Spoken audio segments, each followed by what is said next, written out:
İndi isə gəlin 4-cü bölməmiz, zamanlar bölməsinə keçək. İngilis dilinin zamanlarına başlamamışdan öncə qeyd etmək istəyirəm ki, hərəkətlərin iki tipi var. Aktiv hərəkətlər, active voice və passiv hərəkətlər, passive voice. Elə isə başlayaq aktiv formadan.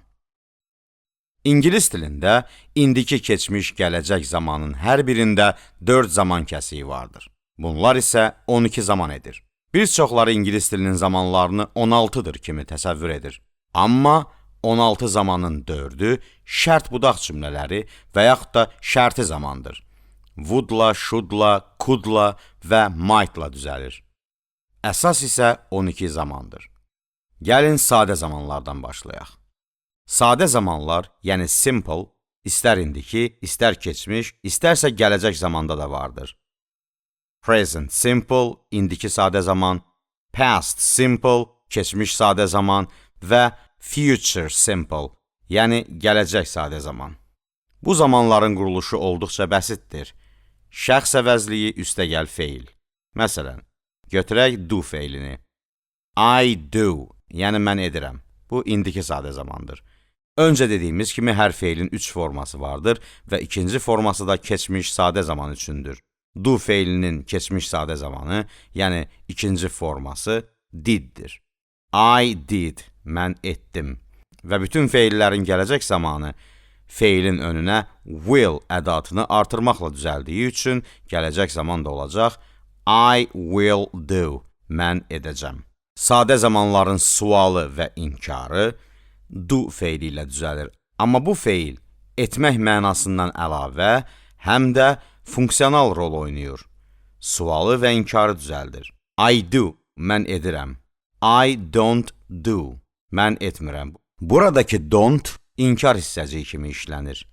Mütləq ondan sonra ikinci feil gəlməlidir. I don't know, mən bilmirəm. I don't go, mən getmirəm.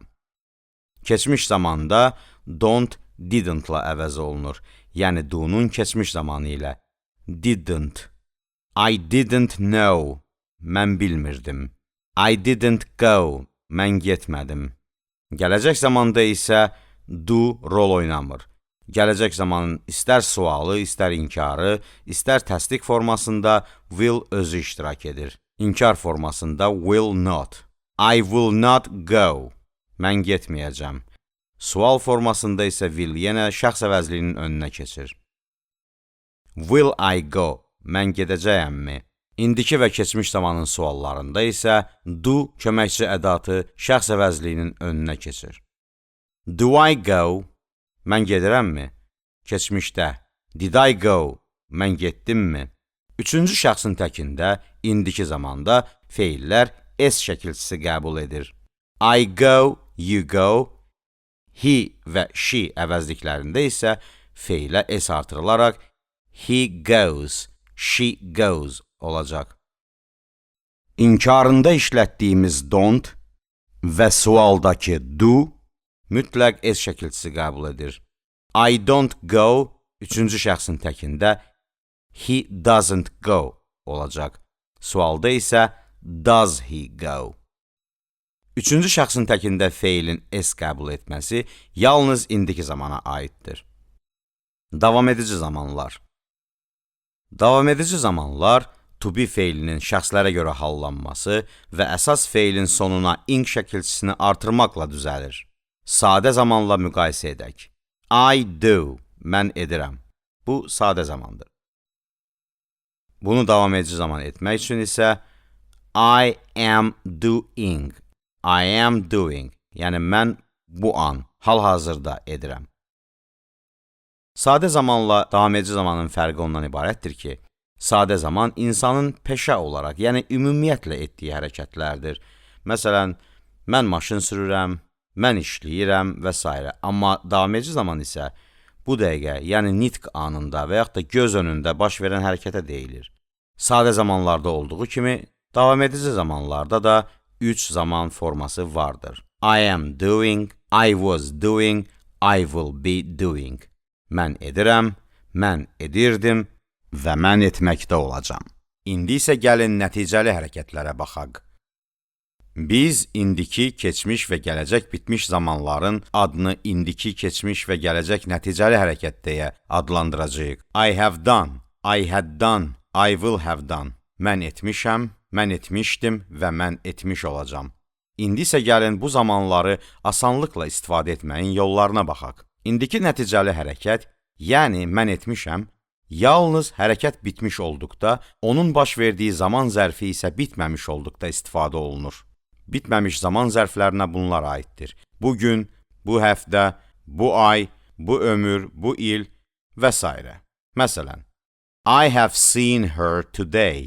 Mən onu bugün görmüşəm.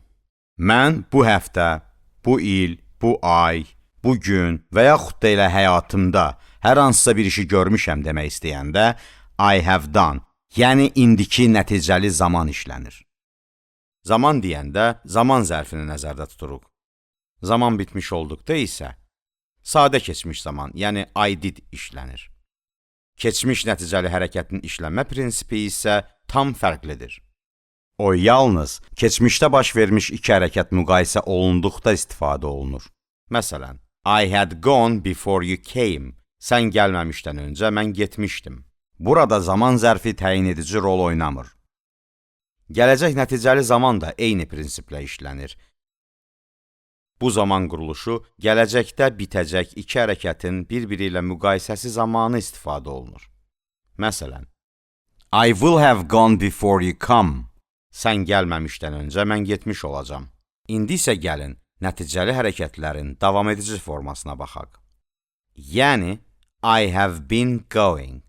Davam edici zamanlar istər nəticəli, istər nəticəsiz olsun, eyni şeyi, yəni hərəkətin göz önündə baş verməyini deyir. Amma nəticəsiz davam edici zamanın nəticəlidən kiçik bir fərqi var. Düzdür, hər ikisində də hərəkət göz önündə baş verir. Amma dördüncüdə, yəni I have been doing-də əlavə informasiya var. Hərəkətin nə zaman başladığını və indiyə qədər nə qədər vaxt keçdiyini deyirik. Gəlin buna müqayisəli baxaq. I am singing. Mən mahnı oxuyuram. Yəni bu dəqiqə, bu an. I have been singing for 20 minutes. Mən 20 dəqiqədir ki, mahnı oxuyuram.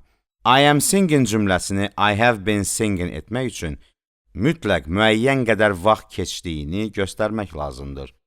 Məsələn, I have been standing here for 10 minutes. Mən 10 dəqiqədir ki, burada durmuşam. Yəni durmaqdayam. Digər zamanlarda da bu belədir. Yəni nəticəli bitmiş zamanlarda indiki zaman keçmiş və gələcəkdən fərqlənsə də, davam edici formasında isə onların üçü də eyni prinsipdə işlənir. Misal, I have been doing this for 10 minutes. Mən 10 dəqiqədir ki, bunu edirəm. I had been doing this for 10 minutes. 10 dəqiqə idi ki, bunu etməkdəydim. I will have been doing this for 10 minutes. 10 dəqiqə olacaq ki, bunu etməkdə olacam. İndi isə keçək zamanların passiv formasına. Bəzi təlimlərdə passiv hərəkət məchul növdə adlanır. Məchul növ dedikdə hərəkəti icra edənin bilinməməsi nəzərdə tutulur. Amma əslində passiv hərəkətin həqiqi mahiyyəti bundan ibarət deyil. Mahiyyət əslində çox bəsitdir. Aktiv hərəkətdən fərqli olaraq, passiv hərəkətdə cümlə obyektin özü ilə başlayır, subyektlə deyil. Passiv hərəkət ümumiyyətlə aktiv hərəkətin tam tərsidir. Sadə misalda desək, etmək aktivdir, edilmək passivdir. Passiv hərəkətin quruluşu olmaq feili üstə gəlinsin feili sifət. Amma passiv hərəkət üç növdə olur. To be ilə düzələn, to get ilə düzələn və bir də passiv hərəkətə nisbətən yaxın olan icbar növ.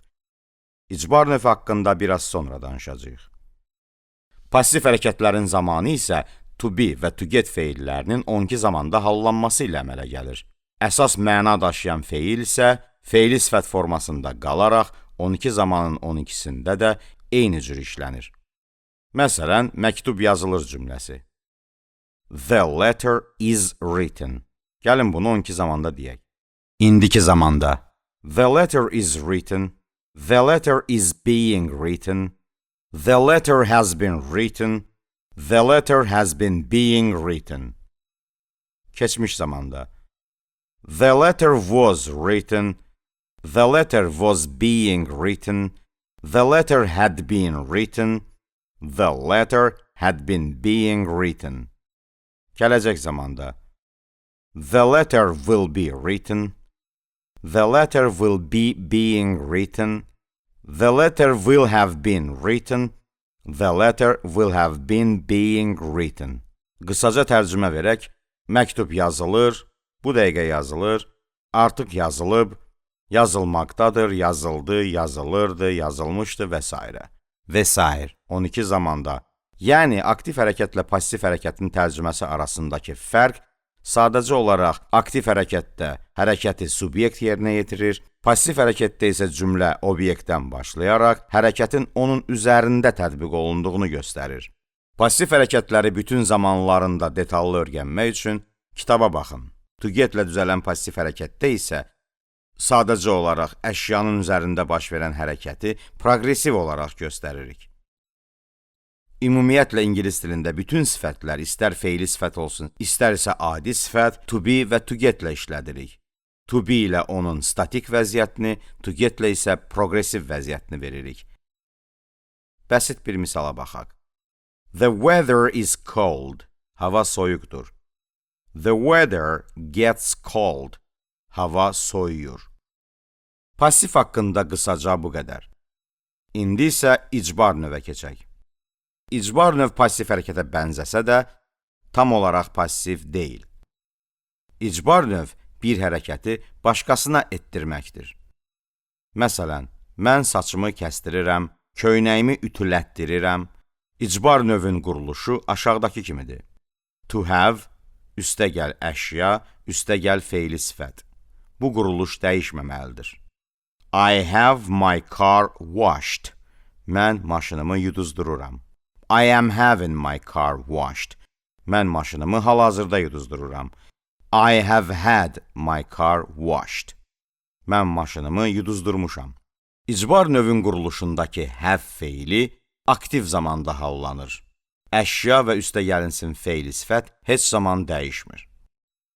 İndi isə son olaraq gələcək zaman və onun alternativ formaları haqqında qısaca danışaq. İngilis dilində feilin gələcək zamanının will ədatı ilə düzəldiyini dedik. Amma bundan başqa ingilis dilində 2 əlavə gələcək zaman düzəltmə imkanı da vardır.